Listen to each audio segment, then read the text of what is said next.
안녕하세요. 최고 수익률입니다. 이번 주 세계를 발칵 뒤집어 놓은 한국 관련 뉴스 5개를 모아서 전해드리겠습니다. 첫 번째 소식입니다. 조 바이든 미국 대통령과 에마뉘엘 마크롱 프랑스 대통령이 어제 일본에서 열린 G7 정상회의에서 수상한 이야기를 나눈 것이 포착됐습니다. 무려 수십 분 동안 둘은 비공개로 수상한 이야기를 나눈 것으로 알려졌고, 이야기를 나눈 직후 이 프랑스 마크롱 대통령이 갑자기 폭탄 발표를 했습니다. 네, 바로 유럽에서 한국산 전기차가 이 유럽연합으로부터 보조금을 받지 못하도록 오직 유럽산 전기차만 보조금을 받을 수 있도록 하겠다는 것입니다. 마크롱의 오른팔로 불리는 브루노 르메르 프랑스 재정경제부 장관은 전기차 보조금의 상당 부분이 아시아 기업들에 가는데 이 아시아 공장에 프랑스 납세자의 돈이 필요하다고 생각하지 않는다 라는 충격적인 발표를 했습니다. 마크롱 대통령도 이를 확실히 하기 위해 유럽산 제품에만 보조금을 지급해야 한다 라며 최근 현대차와 기아차가 유럽에서 대성공을 거두며 압도적인 판매량을 기록하고 있는 것을 경계하며 한국산 전기차에만 보조금을 지급하지 말아야 한다며 이 충격 발표를 한 것으로 전해졌습니다. 이 문제는 프랑스에서만 그런 것이 아니라 이 유럽연합 전체에서 이렇게 한국산 전기차가 차별을 받아야 한다는 이 정책을 낸 것입니다. 유럽연합 내에서 프랑스는 독일에 이어 두 번째로 큰 영향력을 가지고 있을 뿐만 아니라 이 1위인 독일도 자동차로 먹고 살고 있는 국가이기 때문에 가장 강력한 경쟁 상대인 한국산 전기차가 이렇게 차별을 받게 되면 두 팔 벌려 환영할 상황입니다. 결국 프랑스 때문에 한국산 전기차가 유럽 전역에서 차별을 받게 되는 충격적인 상황이 닥치게 된 것입니다. 이에 한국 네티즌들은 우리도 프랑스 명품에 징벌적 관세를 매겨 사람들이 프랑스 명품을 덜 사게 해야 한다. 바이든을 만난 직후 저런 이야기를 하다니 너무 수상하다. 혹시나 통과되면 유럽산 명품에 보복 관세해야 합니다. 명품 소비는 내수에 거의 도움도 되지 않으니 관세로라도 규제하면 좋겠네요. 등의 반응들을 보였습니다. 프랑스 정부는 공식적으로 이 녹색 산업 법안이라는 것을 공개했는데요. 북미 지역에서 생산된 전기차에만 보조금 혜택을 주는 이 바이든의 IRA와 똑같습니다. 유럽연합에서 생산된 전기차를 사는 소비자에게만 보조금을 지급하도록 규정한 법안인데요. 이 법안은 프랑스에서 배터리, 열펌프, 풍력 발전용 터빈, 태양광 패널 같은 친환경 기술에 투자하면 25에서 40%를 세액 공제한다는 내용입니다. 또 소비자가 순수 전기차를 살 때 5,000에서 7,000유로, 최대 1,017만원을 탄소 배출 규모에 따라 차등 지원하는 것도 담겨 있습니다. 전문가들은 이 법안으로 한국과 중국 등 아시아 국가들이 가장 큰 피해를 받을 것이라 전했습니다. 현대차 그룹은 지난달 기준으로 유럽 시장에서 누적으로 50만 8,422대의 전기차를 판매했습니다. 이 전세계 전기차 누적 판매량의 42%에 달하는 엄청난 수치인데요. 10대 중 4대 이상의 전기차가 유럽에서 팔렸습니다.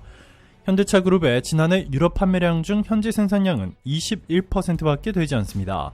마크롱을 중심으로 한 프랑스 야당이 이 황당한 법안을 갑자기 낸 것입니다. 이 프랑스 제1야당의 강력한 반발이 있는데도 그냥 밀어붙인 것으로 전해졌습니다. 결국 터질 것이 터져버렸습니다. 프랑스 야당은 마크롱이 프랑스의 최우방 동맹국이자 경제협력 최우선 순위인 한국에 뒤통수를 쳤다며 마크롱 대통령의 탄핵을 추진한다는 놀라운 소식이 전해졌습니다. 프랑스 야당은 마크롱 대통령에 대한 내각 불신임안을 제출했고 프랑스 주요 도시에서는 대규모 시위가 일어나기 시작했습니다. 파리 남부 이탈리아 광장에 모인 프랑스 국민들은 마크롱은 사퇴하라, 마크롱은 무너지고 우리가 이긴다 등의 구호를 외치며 거센 시위를 보여주었습니다. 그렇지 않아도 잘못된 연금개혁 법안으로 프랑스 국민들의 강한 질타를 받고 있던 마크롱, 이렇게 외교까지 망쳐버리자 들고 일어난 것입니다. 프랑스 야당과 프랑스 국민들이 한국을 차별하는 마크롱을 끌어내리려는 이유는 명확합니다. 이 명품 판매에만 의존하고 있는 프랑스 경제, 한순간에 무너져 내릴 수 있어 하루빨리 다른 미래 산업을 키워야 하는데 이 한국이 유일한 희망이라는 겁니다. 프랑스의 경제를 좌지우지하고 있는 최고 기업 순위를 보시면 1위가 바로 루이비통과 펜디 등 다수의 명품 브랜드를 소유한 LVMH, 두 번째는 세계 최대의 종합 화장품 회사 로레알, 세 번째는 많은 여성들의 꿈의 가방 이 버킨백을 만드는 에르메스, 네 번째가 디올입니다. 명품 브랜드에 프랑스 경제가 전적으로 의존하고 있죠. 프랑스 국민들은 프랑스 경제 전체가 이 명품 브랜드에 의존하고 있다는 것이 불안불안하여 이 미래 산업을 키워야 한다는 강한 생각을 가지고 있습니다. 이 사우디가 탈석유를 위해 최첨단 기술 보유국 1위인 한국과 손을 잡은 것과 마찬가지로 이 프랑스도 한국과 배터리, 자동차, IT 신산업 및 원전 분야에서 손을 잡고 이 미래 산업에 대한 대비를 하기 시작했습니다. 말이 협력이지 사실상 한국이 보유한 세계 최강의 미래 기술들을 프랑스가 전수받는 시기였는데요. 이번 마크롱 프랑스 대통령의 뒤통수로 한국이 이 기술 이전을 완전히 끊어버릴 수 있다며 프랑스 국민들은 마크롱을 맹비난하고 있습니다. 상황이 이런데도 에마뉘엘 마크롱 프랑스 대통령은 이 보호무역주의를 하겠다는 건 아니지만 아시아 국가 납세자들은 유럽산 배터리에 돈을 대지 않습니다. 그렇다면 왜 우리 세금만 비유럽 제품 지원에 쓰여야 합니까? 이제 그런 일은 중단하겠습니다. 라며 유럽에서 가장 잘 팔리고 있는 현대 기아차를 겨냥해 폭탄 발표를 했습니다. 자, 그런데 한국의 첫 번째 복수가 시작되자 마크롱 대통령은 크게 당황해하기 시작했습니다. 한국의 첫 번째 반격이 너무나 강력해 프랑스 국민들의 시위가 어느 때보다 거세기 때문입니다. 한국이 꺼낼 수 있는 첫 번째 카드는 바로 프랑스와의 원전 기술 동맹을 끊어버리는 것입니다. 이번 러시아 우크라 사태로 유럽의 에너지 공급이 거의 사라져버리자 에너지 가격 급등 및 전기 부족이 심각한 상황 속에서 이 프랑스는 원자력 비중을 70%까지 높인 것으로 전해졌는데요. 원전에 대한 의존도가 너무나도 높은 만큼 프랑스는 소형 모듈 원자로 SMR을 국가 핵심 미래 기술로 여겨왔습니다. 한 번 연료를 넣으면 무려 20년 동안 꾸준히 전력을 생산할 수 있어 이 프랑스의 최대 국가 산업으로 꼽아 한국과 협력해왔습니다. 한국이 세계에서 가장 강력한 소형 모듈 원자로 기술을 보유하고 있고 특히 한국원자력연구원과 삼성중공업이 이 분야 세계 최고인데요. 프랑스는 당장 내년부터 이 한국의 기술을 프랑스에 도입하려 하고 있었습니다. 그런데 이번에 마크롱 프랑스 대통령이 한국의 뒤통수를 치면서 이 모든 것이 한 번에 날아갈 위기에 처한 것이죠. 이뿐만이 아닙니다. 이 월가의 황제라 불리며 미국 경제를 쥐락펴락하고 있는 이 제이미 다이먼 JP모건 회장 겸 CEO가 곧 한국을 방문해 이 초대형 투자 사업을 협의하겠다는 파격적인 소식이 전해진 가운데 JP모건 회장이 바이든과 한국 사이에서 중재에 나서 미국에서 한국산 전기차가 더 이상 차별받지 않고 이 미국산 전기차와 똑같은 혜택을 받을 수 있도록 도울 수 있을 것으로 전해졌습니다. 미국이 한국산 전기차에 대한 정책을 바꾸는 순간 한국산 전기차를 차별하려는 곳은 지구상에 오직 프랑스만 남게 됩니다. 사실상 프랑스 혼자 외톨이가 되는 셈인데요. 2018년 이후 5년 만에 방한하는 이 다이먼 회장은 국내 일부 금융지주 회장과 대형 기관 투자자들을 만나 한국 경제 및 시장 동향을 논의하며 대형 투자 프로젝트를 협의할 것으로 알려져 주목받고 있습니다. 이 JP모건은 현재 자산 3조 7천억 달러, 우리 돈으로 거의 4천조 원이 넘죠. 그리고 예금 2조 5천억 달러, 즉 3천조 원 이상의 예금을 보유한 전세계 최대 은행입니다. 1799년 투자은행인 JP모건으로 출발해 2000년 상업은행인 체이스 맨해튼과 병합한 뒤 JP모건 체이스가 됐습니다. 2008년 글로벌 금융위기 당시에 이 베어 스턴스와 워싱턴 뮤추얼 등 주요 부실 금융사들을 잇따라 인수하며 급격히 성장했습니다. 이후 자산과 예금 규모 등에서 뱅크 오브 아메리카나, 웰스파고, 골드만삭스와 모건 스탠리 등을 월등히 앞서고 있습니다. 그런 JP모건을 이끄는 다이먼 회장은 미국 뉴욕에서 이 월가의 황제로 통하며 15년 넘게 세계 금융시장의 리더로 군림하고 있습니다. 터프트대 졸업 후 하버드 경영대학원을 거쳐 아메리칸 익스프레스와 시티그룹 등에서 일한 그는 2000년 미국 5위 은행인 뱅크원 CEO로 선임돼 2004년 JP모건 체이스와 합병을 성사시켰습니다. 2006년 말 JP모건 회장에 오른 다이먼은 월가의 감원 피바람이 불던 2008에서 2009년 글로벌 금융위기에서도 살아남아 금융위기 최후의 승자라는 또 다른 닉네임을 얻었습니다. 최근 다이먼 회장은 3월 미국 실리콘밸리 은행 파산 사태 후 예금자와 시장의 불안을 수습하는 소방수로 활약했는데요. 이달 1일 이 퍼스트 리퍼블릭 은행의 모든 예금과 자산을 인수하기로 하면서 은행발 위기를 진화했습니다. 제닛 옐런 미국 재무장관이 실리콘밸리 은행 파산을 전후로 다이먼 회장에게 급히 전화를 걸어 지원을 요청한 사실은 그의 위상을 세계 금융시장에 재확인시키기도 했습니다. 두 번째 소식입니다. 독일과 중국은 오래전부터 최강 동맹국 관계를 만들어왔습니다. 코로나와 인플레이션으로 세계 경제가 최대의 위기를 맞이했던 작년에도 중국과 독일의 무역액은 사상 최대인 2,980억 유로, 우리 돈으로 426조 원을 기록했습니다. 독일은 자동차 제조에 꼭 필요한 휘토류의 약 3분의 2를 중국에서 수입하고 있을 뿐 아니라 중국에서 독일의 폭스바겐이 압도적인 1위로 독일은 사실상 중국 덕분에 해마다 엄청난 이익을 챙기고 있습니다. 중국에서 독일의 벤츠, BMW, 아우디, 포르쉐는 중국에서 해마다 놀라운 성장을 거두며 승승장구하고 있는데요. 이미 미국이나 유럽보다도 중국에서 가장 큰 수익을 올리고 있는 것으로 전해졌습니다. 더 놀라운 것은 독일을 대표하는 메르세데스 벤츠의 최대 주주를 보시면 바로 중국의 베이징 자동차 그룹입니다. 벤츠 주식의 무려 30%를 가지고 있죠. 이 독일의 핵심 산업이 자동차인데 그 중에서도 프리미엄 자동차 최고 브랜드 이 벤츠를 이렇게 중국에 넘긴다는 것은 이 독일 정부의 허가 없이는 불가능한 일이죠. 이것만 봐도 중국과 독일이 얼마나 끈끈한 동맹 관계를 맺어왔는지를 명확히 알 수 있습니다. 이러한 관계를 바탕으로 독일은 최근까지 한국산 배터리 대신 중국산 배터리를 쓰며 중국의 모든 보조금과 특혜들을 줬습니다. 폭스바겐이 자체 생산할 배터리 공장에 중국 업체들이 핵심 설비를 공급한다는 충격적인 소식이 전해졌습니다. 중국 배터리 장비 업체인 잉허커지와 선도진흥이 일잘츠기터 폭스바겐 배터리 공장에 배터리 장비를 담당하기로 했습니다. 업계에 따르면 폭스바겐은 독일서 자체 생산할 배터리 기술을 중국 업체에 맡길 계획입니다. 리튬 인산철, 즉 LFP 각형 배터리입니다. 업계 관계자는 중국 과시안이 만드는 형태의 배터리로 사실상 중국 기술로 이 폭스바겐의 첫 자체 배터리가 만들어지는 셈이라며 CATL 독일 배터리 공장도 중국 업체들 위주로 구성됐다고 말했습니다.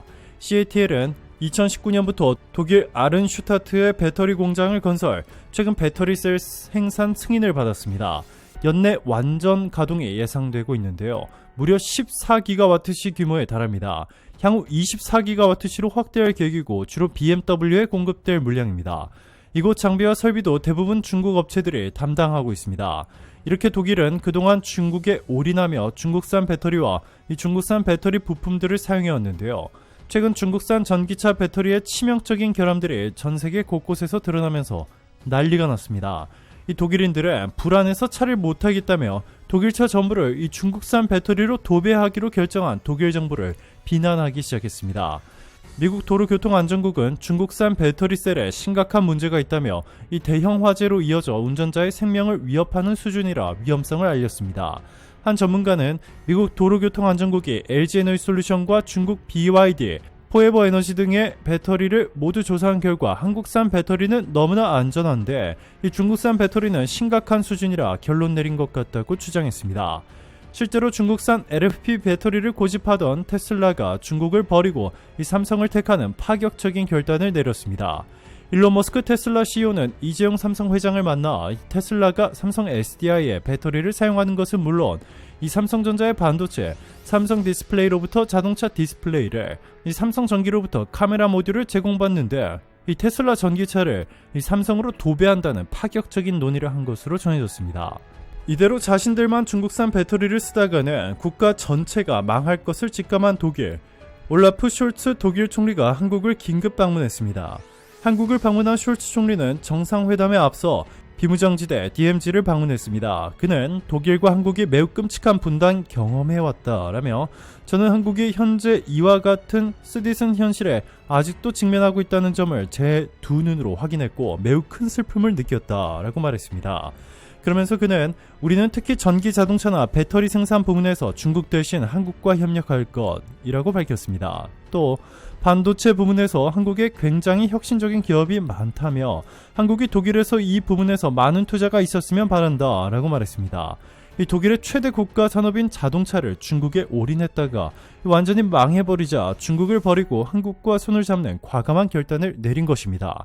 그러면서 독일은 한국 기업이 독일에 전기차 배터리 및 전기차 부품 공장을 지어준 뒤 이 독일 차들의 최고의 한국산 배터리를 공급해 준다면 미국이 한국에 주기로 했던 보조금보다 훨씬 더 많은 금액을 지원해 주는 것은 물론 한국 기업에만 상상을 초월하는 엄청난 특혜를 줄 수 있을 것으로 알려졌습니다.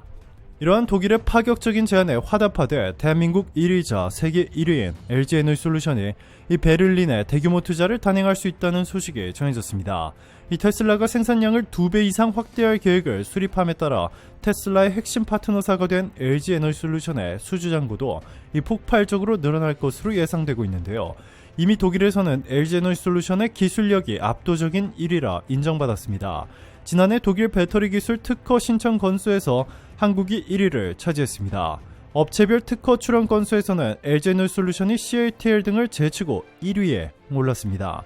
이뿐만 아니라 LG에너지솔루션은 독일 민스터 대학과 공동연구센터를 설립하며 독일에서 압도적인 1위 굳히기에 나섰는데요. 중국의 최우방 동맹국이 한국으로 넘어오는 역사적인 순간이 눈앞에 펼쳐진 것입니다.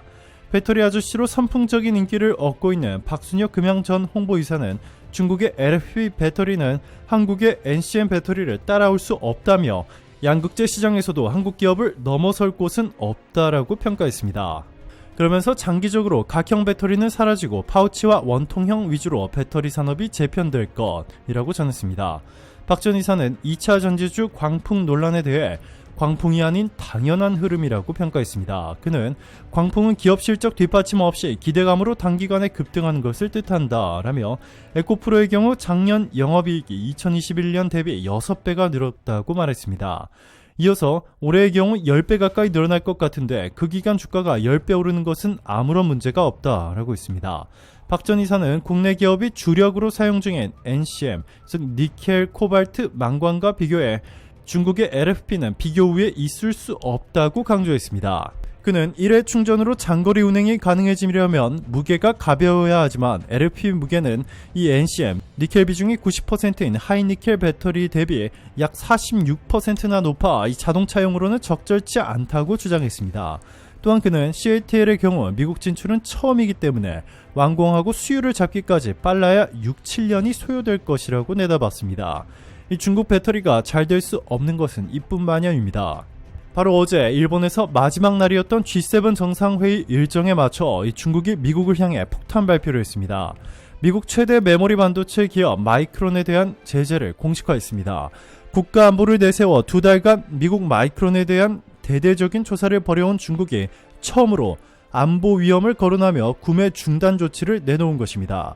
이 반도체를 중심으로 미중 기술 패권 경쟁이 격화되는 가운데 이 마이크론에 이어 다른 미국 기업이 제재 대상에 오를 수 있다는 전망도 나오고 있습니다. 이 CAC는 마이크론 제품이 인터넷 안보 심사를 통과하지 못했다는 결론을 내렸다라며 마이크론 제품에는 비교적 심각한 네트워크 보안 문제가 존재해 중국의 핵심 정보 인프라 공급망에 중대한 안보 위험을 초래해 국가 안보에 영향을 준다고 했습니다. 그러면서 중국 당국은 이번 조사 결과에 따라 중요 정보 인프라 운영자는 마이크론으로부터 구매를 중단해야 한다고 했습니다.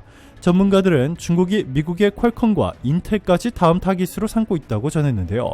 이처럼 중국과 미국 간의 갈등이 점점 더 심각해지는 상황 속에서 이 전기차 최대 시장인 미국의 중국산 배터리를 수입 금지 조치시켜버릴 가능성이 커지고 있습니다.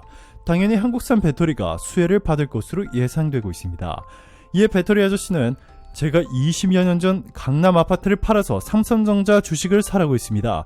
지금은 부동산에 올인할 게 아니라 강남집 팔아 2차 전지에 투자할 때입니다. 라며 올해 연말에 가서 되돌아보면 올해는 결국 2차 전지만 급등했을 것이라며 지금 매도할 게 아니라 묻어놓고 가면 기본 3-4배 오를 것이라며 K배터리 한국 기업은 세계 최고의 기술력과 경쟁력을 가지고 있다. 전기차 전환이 향후 10년을 주도할 글로벌 트렌드라며 이 점이 K배터리 주식에 오르는 긍정적 환경 중 하나.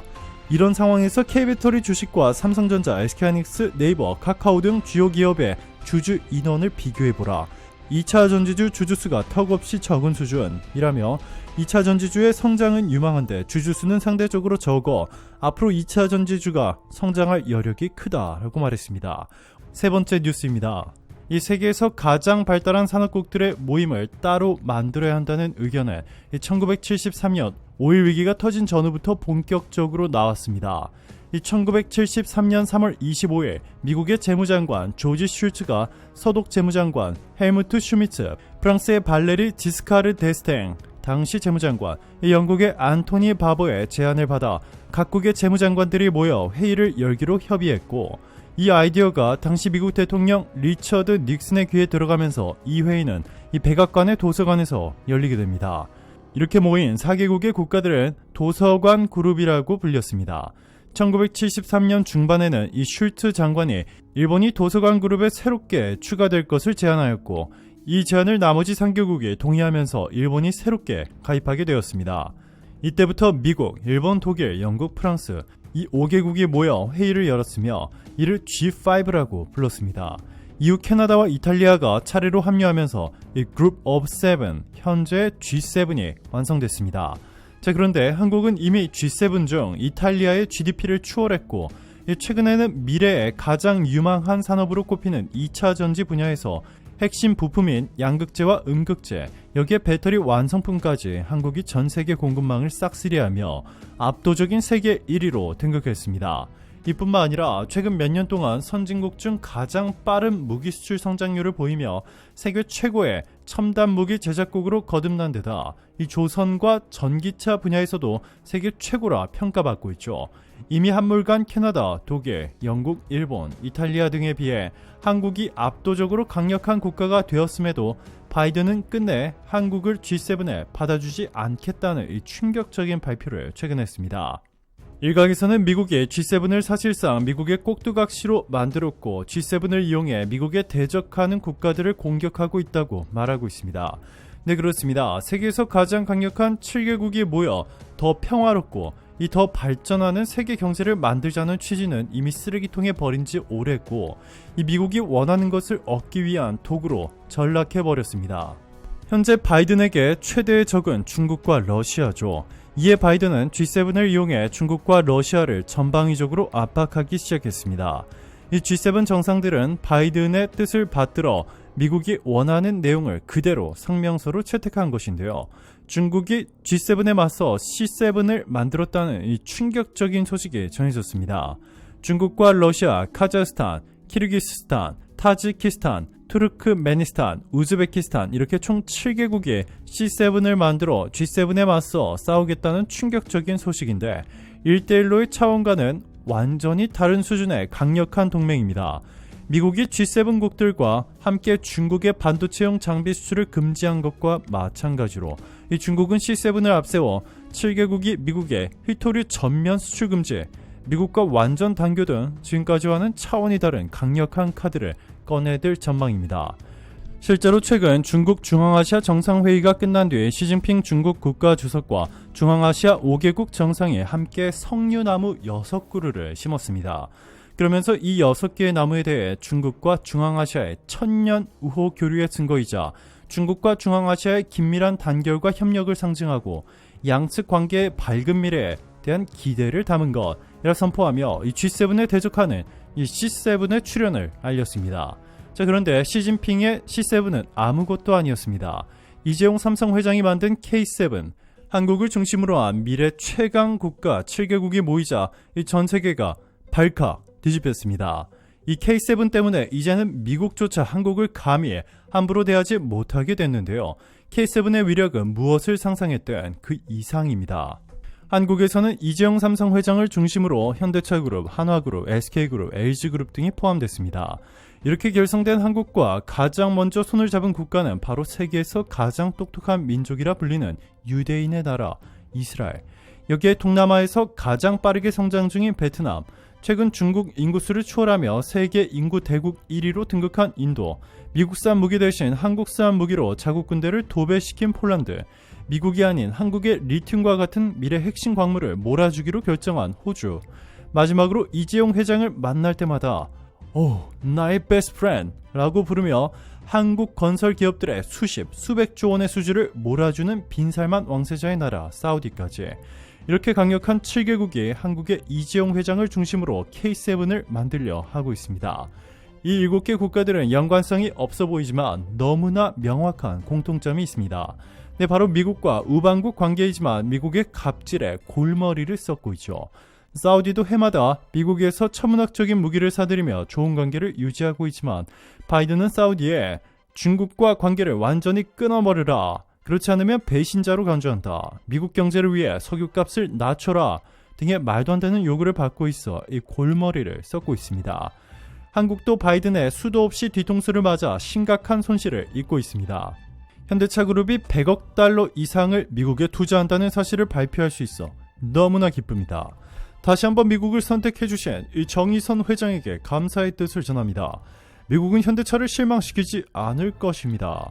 라고 한국에서 발표한 뒤에 미국에 돌아가자마자 현대차를 쏙 빼놓고 미국 전기차에만 보조금을 주어 현대차의 미국 판매량이 급감하게 만든 것을 시작으로 한국의 대표 반도체 기업인 삼성과 SK가 미국에 수백조 원에 달하는 투자를 발표한 직후에 이 바이든 행정부는 반도체 보조금을 받고 싶으면 공장 직원과 공장 건설 노동자 등을 위한 보육 지원 방안을 제출하라, 그리고 초과 수익은 미국 정부에 공유할 것을 약속하고 수율 등 기밀 정보도 모두 내놓아라, 그렇지 않으면 보조금을 안 줄 수 있다 라는 더 황당한 발표를 했습니다. 어이가 없죠.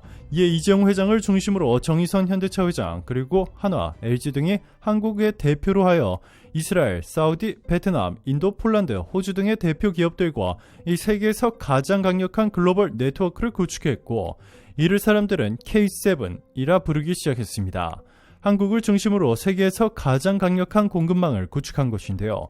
이 세계에서 가장 돈이 많은 사우디와 반도체 첨단 장비를 세계에서 가장 잘 만들 뿐만 아니라 미래 산업을 좌지우지하는 거대 벤처기업 수천 개를 보유한 데다 미국 정재계 인사들을 모두 장악한 이스라엘, 최근 중국의 인구마저 따라잡으며 인구 대국 1위로 등극했을 뿐 아니라 한국보다 치열한 교육열로 매년 수백만 명에 달하는 IT 천재들을 배출하며 세계 최강국이 되어가고 있는 인도, 휘토리와 리튬 등 미래 산업에 필요한 핵심 광물들이 너무나도 풍족한 호주 등 7개국 대표 기업들이 한국의 K7에 합류하자 놀라운 일이 벌어지기 시작했습니다.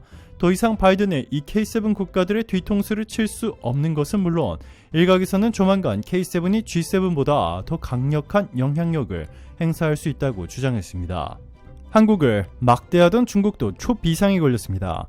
G7 정상회의가 끝난 직후인 오늘 중국에서 네이버 포털 사이트 접속이 차단됐습니다. 중국에서 한국 업체의 사이트가 모두 막힌 건 사드 보복 조치가 이어지던 2019년 이후 4년 만입니다. 중국은 따로 이유를 밝히지 않았는데 이 중국이 본격적인 보복 조치에 나서는 게 아니냐는 분석도 나옵니다. 중국에서는 현재 인터넷에 네이버를 검색해도 열리지 않습니다. 흰색 창에 바로 가기라고 뜨지만 연결되지 않습니다. 중국에선 오전부터 국내 최대 포털 사이트 네이버에 접속이 차단됐습니다. 그동안 개인 의견을 적을 수 있는 네이버 카페와 블로그 서비스는 차단되어 있었지만 단순 뉴스 검색까지 막은 건 이번이 처음입니다. 장혜영 중국 한인회 부회장은 갑자기 네이버 접속이 안 되니까 황당했고요. 물어보시는 분들도 계셨는데 저희도 답답한 상황이라고 호소했습니다. 사드 보복 조치 이후엔 2019년 1월 포털 사이트 다음 카카오가 차단된 이후 4년 4개월 만에 한국 사이트가 모두 차단된 셈입니다. 중국에선 이미 구글, 야후 등 해외 주요 포털은 만리 방화벽에 차단됐습니다. 중국 당국은 네이버 차단 관련 없던 입장도 내놓지 않고 있는 상황인데요. 최근 중국 정부가 중국 내에서 삼성 제품을 사지 말라고 종용하며 삼성의 중국 내 점유율을 확 깎아 놓은 것을 미뤄봤을 때 이번에도 보복성 조치라고밖에 해석할 수 없습니다. 최근 중국이 미국의 마이크론 제품에 대한 수입을 금지해버린 초강수를 띄운 가운데 한국의 삼성과 SK하이닉스 제품 수입 금지를 다음 타깃으로 삼을 수 있다는 소식도 전해지고 있는데요. 그동안 중국이 삼성전자와 SK하이닉스 한국 공장 앞에 이 헤드헌터를 파견해 한국 인력을 빼가기 위해 3배에서 4배에 달하는 연봉을 제시한 것이 발각됐습니다. 이렇게 빼내간 기술을 활용해 한국 메모리 반도체 기업들의 보복을 가해 쫓아내고 중국의 메모리 기업들이 대량 생산해 모두 중국산으로 대체한다는 이 충격적인 계획이 실현되고 있는 것입니다. 그런데 이렇게 한국에 매번 충격적인 조치를 가하던 중국도 한국을 중심으로 한 K7 앞에서 얼마나 더 버틸 수 있을지 한번 지켜봐야겠습니다. 네 번째 뉴스입니다. 중국이 올인했던 사우디가 갑자기 중국을 배신하고 한국과 손을 잡는 놀라운 상황이 만들어졌습니다. 미국이 G7을 앞세워 중국을 완전히 고립시키려 하자 중국은 사우디의 국가의 운명을 걸 정도로 올인했습니다. 오펙의 리더로서 국제 에너지 가격을 좌지우지할 수 있을 뿐만 아니라 이 탈석유를 위해 해마다 수백조 원의 투자를 하고 있는 사우디로부터 선택받으면 이 마법처럼 죽어가던 경제도 살아날 수 있기 때문이죠. 자, 그런데 사우디의 실세, 이 빈살만 왕세자가 최근 중국 대신 한국이라는 예상 못한 파격적인 선택을 했습니다. 그것도 시진핑 면전에 대놓고 한 것이라 중국은 더더욱 충격에 휩싸였는데요. 도대체 무슨 일이 벌어진 것인지, 이 외신들은 왜 한국이 초대박났다고 대대적으로 보도하기 시작한 것인지, 지금부터 이 놀라운 내용 최고 수익률에서 여러분들에게 전해드리겠습니다. 2016년 현대차가 공장을 세울 때만 해도 이 지역 사람들이 모두 기뻐했는데 이 7년 만에 문을 닫는다고 하네요. 너무 아쉬워요. 이 지난 11일 오전 중국 수도 베이징에서 남쪽으로 200km 떨어진 허베이성의 작은 도시 창저우, 이곳에서 만난 주민주는 현대차 공장이 곧 문을 닫는다는 소문을 들었다 라며 아쉽다고 전했습니다. 실제로 창저우 외곽에 자리한 2제곱킬로미터에 이르는 창저우 현대자동차 공장에는 평일 오전임에도 오가는 차량이나 사람이 거의 없었습니다. 공단 한쪽에 있는 현대모비스 공장도 마찬가지였습니다. 공장 정문에서 일하는 한 보안 요원은 오늘은 생산을 하지 않는 날이라고 했습니다. 언제부터 생산을 중단했느냐라는 질문에 어제도 그제도 생산하지 않았다라고 말했습니다. 현대차가 중국 내 네 번째 현지 공장으로 창저우에 공장을 세운 지 불과 7년 만에 공장 폐쇄를 고민하고 있습니다. 현대차는 기아차와 함께 2016년 중국 자동차 시장 점유율을 10%까지 끌어올리며 중국 공장을 5개로 늘렸습니다. 하지만 한 곳은 매각했고 네 곳은 가동을 중단했거나 가동률을 대폭 낮춘 상황입니다. 현대차와 기아의 중국 시장 점유율이 최근 1%대로 급락한 탓입니다. 이 보시면 현대차의 중국 내 판매량이 심상치 않습니다. 최근 현대차가 압도적인 디자인과 성능으로 미국과 유럽 시장에서 폭발적인 인기를 얻으며 성장하고 있는 것과는 너무나 대조적인 모습인데요. 한국산 자동차를 사지 말라고 중국 정부가 관여한 정황들이 속속들이 포착되면서 충격을 주고 있습니다. 현대차의 빈자리는 중국산 자동차가 빠르게 대체했습니다. 중국 전기차 업체 비아디는 올해 중국 시장에서 현대차의 점유율을 전부 흡수해버리며 2008년부터 판매량 1위를 지켜온 폭스바겐까지 누르고 판매량 1위를 차지했습니다. 중국이 이렇게 직접 개입해 중국 사업을 완전히 박살내버린 한국 기업은 현대차뿐만이 아닙니다. 이날 오후 창저우에서 북쪽으로 60km 떨어진 텐진의 위니아 대우전자 공장도 한동안 가동을 중단한 듯 공장 내부가 텅 비어 있었습니다. 공장 입구에 환영합니다 라고 쓰인 빛바랜 한글 간판이 이곳이 한국 기업의 공장이었음을 보여줬습니다. 위니아전자는 이곳에서 냉장고와 세탁기 등 연간 2천억 원대의 제품을 생산했지만 지난 2월 한순간에 사라져버렸습니다. 중국 기업이 헐값에 사갔다는 사실이 뒤늦게 밝혀졌는데요. 일각에서는 중국 정부가 직접 개입해 중국인들이 위니아 제품을 사지 못하도록 만든 뒤에 회사가 망하기 일보 직전에 중국 기업이 헐값에 매입했다고 전했습니다. 아모레퍼시픽은 2019년 이니스프리 매장을 중국 전역에 600여 곳까지 늘렸지만 지난해 말 매장을 64곳으로 줄여야 했습니다. 중국 정부가 고차오 소비, 즉 중국산 화장품을 쓰라며 한국산 화장품을 깎아내리는 이 거짓 뉴스들을 연일 보도하기 시작했고, 이에 아모레퍼시픽은 큰 타격을 입었습니다. 대한상공회의소가 공개한 자료에 따르면 중국 내 한국 생산 기지로 불렸던 텐진은 2010년대 초 2,500여 개에 이르던 한국 기업이 10여 년 만에 500여 개로 감소하는 등 상황이 심각합니다. 자, 그런데 이렇게 한국을 깎아내리며 한국으로부터 부당한 이득을 뺏어가던 중국이 이 초비상사태에 빠졌습니다. 이 시진핑 중국 국가주석은 최근 사우디에 수차례 직접 방문해 중국과 사우디가 역사상 최고로 강력한 동맹관계를 맺자며 중국이 사우디가 원하는 모든 것을 주겠다는 이 파격적인 제안을 한 것으로 전해졌습니다. 시진핑은 사우디가 중국 주도의 안보 동맹인 상하이 협력기구에 합류하는 대가로 이 중국이 해마다 사우디로부터 석유를 비싼 가격에 초대량으로 사갈 뿐만 아니라 이 친중 국가인 이란과 터키, 러시아, 인도, 카자흐스탄, 파키스탄, 우즈베키스탄 등의 국가들에서 사우디가 엄청난 돈을 벌 수 있도록 중재자 역할을 해줄 것으로 약속했습니다. 시진핑이 이렇게까지 사우디에 올인했던 이유는 바로 사우디를 시작으로 중동 전역에 중국의 빅테크 기업들을 진출시켜 중동 시장을 중국에 장악하기 위해서였습니다. 알리바바가 중동의 전자상거래 시장을 장악하고 위챗페이와 알리페이가 중동의 결제 시장을 장악하고 중국판 우버라 불리는 이 디디추싱이 중동의 모빌리티 시장을 장악하고 이 중국 1위 메신저 위챗이 중동 시장을 장악해 이 중동을 제2의 중국으로 만들려는 꿈을 꾸고 있었습니다.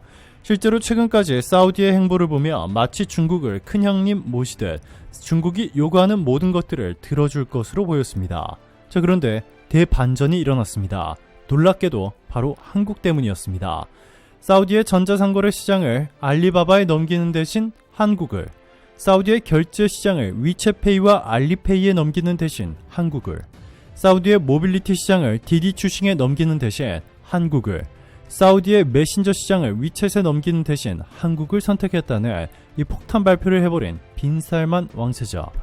사우디가 최근 문화, 결제, 모빌리티, 커뮤니케이션 분야의 협력 방안을 논의하기 위해 찾은 곳은 이 중국이 아닌 한국 경기도 성남시 판교 아지트. 사우디는 카카오페이를 통한 결제 시스템 구축, 카카오티를 활용한 사우디 내 차량 호출, 즉 카헤일링과 차량 관제 시스템 인프라의 고도화, 카카오톡을 활용한 현지 맞춤형 정보 공유 플랫폼 개발과 비즈니스 지원 등을 도입한다는 파격적인 발표를 했습니다. 이날 사우디 관광청의 아시아 태평양 지역 최고 책임자인 아라산 알다바그와 최고 기술 책임자 춘쿼, 카카오 신민균 전략기획그룹장, 카카오 엔터테인먼트 조한규 대외협력실장과 김성준 전략지원실장, 카카오 모빌리티 김재영 카오노 사업실장, 카카오페이 신호철 결제그룹장 등 양측의 주요 임원이 대거 참석했는데요. 카카오는 이번 논의를 시작으로 사우디 전반의 IT 인프라를 고도화하기 위해 카카오 공동체가 보유한 역량을 모두 쏟아부을 것이라 밝혔습니다. 빈살만 왕세자가 중국으로부터 받아먹을 것만 쏙 빼먹고 시진핑의 뒤통수를 제대로 친 것인데요. 이뿐만이 아닙니다. 카카오엔터는 올해 사우디 국부 펀드 등으로부터 무려 1조 2천억 원에 달하는 투자를 유치하며 주목을 받았습니다. 이에 중국은 사우디에 강하게 항의하고 있는 것으로 전해졌는데요. 빈살만 왕세자는 중국 대신 한국을 선택한 것에 대해 결정을 번복할 의사가 절대 없다고 확정 지은 것으로 전해졌습니다. 자, 그런데 이번에는 중국이 상황이 이런데도 한국에 보복하지 못하고 있습니다. 오히려 한국에 긴급히 도움을 요청하고 있는 놀라운 상황이 만들어졌는데요. 최근 중국에서 코로나19가 다시 확산하고 있으며 다음 달 말 2차 대유행의 절정을 이룰 것이라는 관측이 제기됐다고 이 계면신문 등 현지 매체가 22일 보도했습니다. 보도에 따르면 방역 전문가인 중국 공정원 중난산 원사는 이날 오전 광저우에서 열린 바이오 의학 포럼에서 이같이 전망했습니다. 그는 중국의 코로나19 감염자가 지난달 중순 이후 점차 늘고 있다며 이 빅데이터 분석에 의한 예측 모델에 따르면 코로나19 감염자는 이달 말에 매주 4천만 명에 이르고 6월 말에는 한 주 동안의 감염자가 6,500만 명에 달해 정점을 이룰 것이라고 관측했습니다. 그는 중국 인구의 85%인 11억 12억 명이 코로나19에 감염된 적이 있으며 감염자들이 체내에 형성된 항체는 4에서 6개월이 지나면 약화한다 라며 전파력이 강한 오미크론 XBB 변이에 노출되면 면역력은 더 약해질 수 있다고 설명했습니다. 중국에서 작년 12월부터 지난 2월까지 코로나19가 급속히 확산했고 XBB 변이가 중국의 우세종으로 자리 잡은 걸 고려하면 코로나19 재유행이 임박했다는 얘기입니다. 갑작스러운 코로나 재확산에 중국은 한국으로부터 진단키트와 백신을 대규모 요청할 것으로 전해졌습니다. 중국산 진단키트와 백신을 썼다가 곧 일주에 6,500만 명의 신규 확진자가 나오게 생긴 중국. 또다시 코로나 팬데믹으로 생계가 완전히 끊겨버릴 위기에 처한 14억 중국인들이 이 시진핑의 분노에 지금 당장 정확도가 높은 한국산 진단키트와 안전한 한국산 백신을 가져와라 외치고 있습니다. 마지막 뉴스입니다. 이재용 삼성 회장이 드디어 해냈습니다. 이 최우방 동맹국을 자신의 지지율 도구 정도로 취급하며 이 수많은 뒤통수로 한국인들의 마음을 불편하게 했던 바이든. 이런 바이든을 향해 이재용 삼성 회장이 너무나 시원한 복수로 바이든을 무릎 꿇리는 데 성공했습니다. 이에 미국 현지 언론들조차 역시 삼성을 건드린 자의 최후라며 바이든의 잘못된 선택이 재앙을 불러왔다고 대대적으로 보도하고 있는데요. 도대체 이재용 회장이 어떻게 바이든에 이렇게 시원한 복수를 할 수 있었는지, 도대체 뭘 했길래 이렇게 대반전이 일어난 것인지, 지금부터 이 놀라운 내용 최고 수익률에서 여러분들에게 전해드리겠습니다. 미국은 오래전에도 한국의 뒤통수를 크게 때린 적이 있습니다. 태평양 전쟁의 종전이 다가오자 미국은 소련이 중국, 한국, 일본에 진입하는 것을 극도로 경계하기 시작했습니다. 미국은 전후에 동북아에서 소련을 견제할 구도를 만들기 위해 이 샌프란시스코 강화 조약을 추진했으며, 이 조약은 일본이 미국의 대소 동북아 전진 기지로 만드는 것이 목적이었습니다.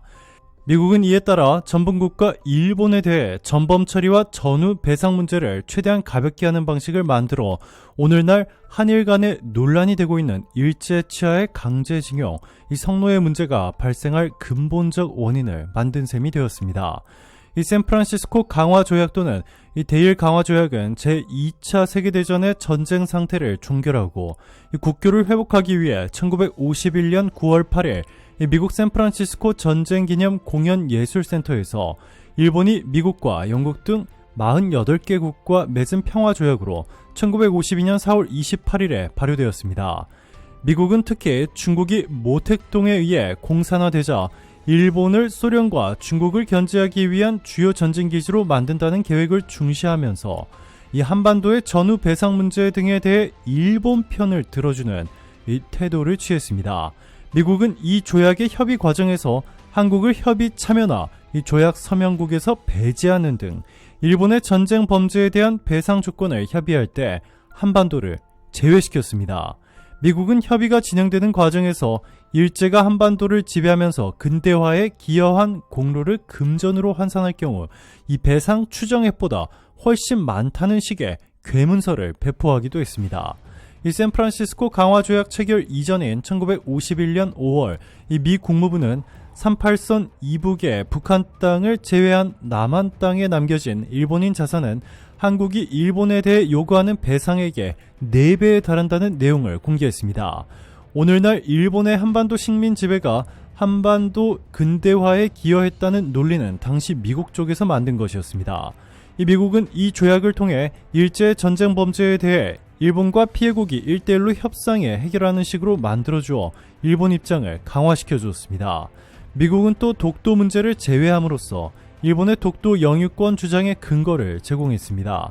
종전 후 남한에서 취한 미국의 태도는 가스라 테프트 미략의 근거를 둔 것이 아닌가 하는 의구심을 자아내게 하고 있습니다. 그렇지 않고는 미국이 점령군으로 진주하는 것과 같은 일련의 태도가 설명되지 않습니다. 미국은 그러나 오늘날까지 이에 대해 일체 함구하고 있습니다. 자, 이렇게 한국을 도와주는 척 하더니 뒤에서 이렇게나 충격적인 뒤통수를 때린 미국. 이로부터 70년이 지난 현재 한국의 뒤통수를 또 때리며 자랑스럽다는 듯 말하고 있는데요. 한국 기업들의 미국 내 투자를 사실상 강요하여 이 수백조 원의 투자를 얻어낸 뒤 공장을 짓기 시작하자 말도 안 되는 조건들을 내세워 이 보조금을 사실상 지급하지 않겠다는 이 충격적인 발표를 했습니다. 게다가 최근 미국의 한 의원은 한국의 선을 넘는 발언을 해 논란이 되고 있습니다.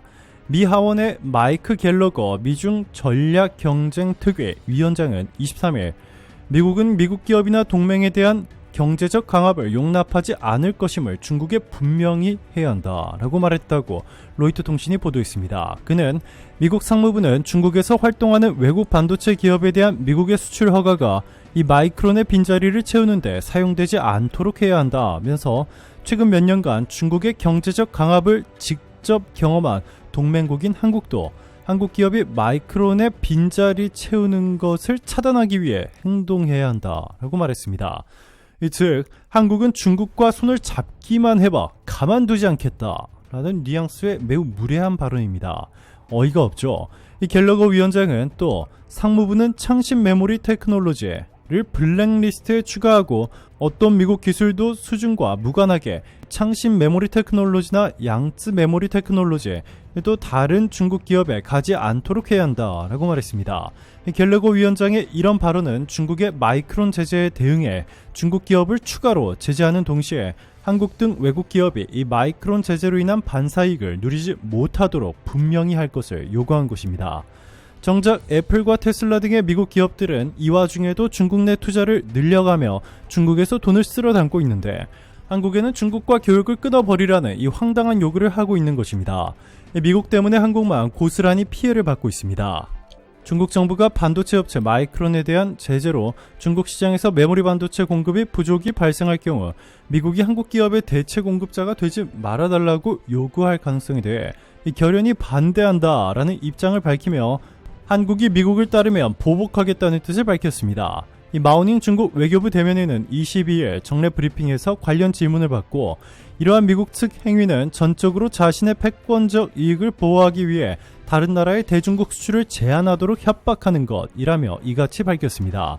이 마오 대변인은 이어서 이런 양태는 시장 경제 원칙과 국제 경제 무역 규칙을 엄중히 위반하고 글로벌 산업망과 공급망 안정을 파괴하는 것이라며 어느 쪽의 이익에도 부합하지 않고 중국 기업의 이익뿐만 아니라 다른 관련국 기업의 이익도 해칠 것이라고 지적했습니다. 그러면서 우리는 이런 행태를 결연히 반대하며 유관 국가 정부와 기업이 중국과 함께 다자무역 시스템과 글로벌 산업망 공급망 안정을 수호하기를 희망한다고 밝혔습니다. 한국 반도체 기업에 우회적으로 미국의 요구에 따르지 말 것을 경고한 것입니다. 자, 그런데 한국 반도체 기업 입장에서는 현실적으로 미국의 뜻을 따르지 않을 수가 없습니다. 이에 한국 반도체 기업들은 미국의 뜻을 따르겠지만 중국 내 투자에 대한 규제를 조금만 완화해달라고 요청했습니다. 미국은 한국 기업의 중국 투자를 5%로 제한시켜버렸는데 이 10%로 완화해달라고 한 것입니다. 자, 그런데 충격적이게도 바이든은 이마저도 허용하지 않을 것으로 보입니다. 중국이 싫어서가 아니라 한국이 중국에서 돈을 벌어가는 꼴을 못 보는 것입니다. 그리고 최근 중국이 미국과의 대화에 적극적으로 나서면서 미중 갈등이 풀릴 수 있는 기회가 만들어졌는데도 이 바이든 행정부는 이를 걷어차버리며 한국을 더욱더 깊은 수렁에 빠뜨리고 있습니다. 미국은 중국에 제시한 대화 전제 조건을 수용하지 않을 것이라고 미 고위 관계자가 밝혔습니다. 이 데렉 숄레 미 국무부 선임 고문은 23일 이 보이스 오브 아메리카와의 인터뷰에서 타이완과의 관계 강화와 무역 규제 및 기술 수출 통제를 중단하라는 중국의 요구와 관련해 미국이 받아들일 수 있는 것은 아무것도 없다라고 강조했습니다. 결국 이재용 삼성 회장이 나섰습니다.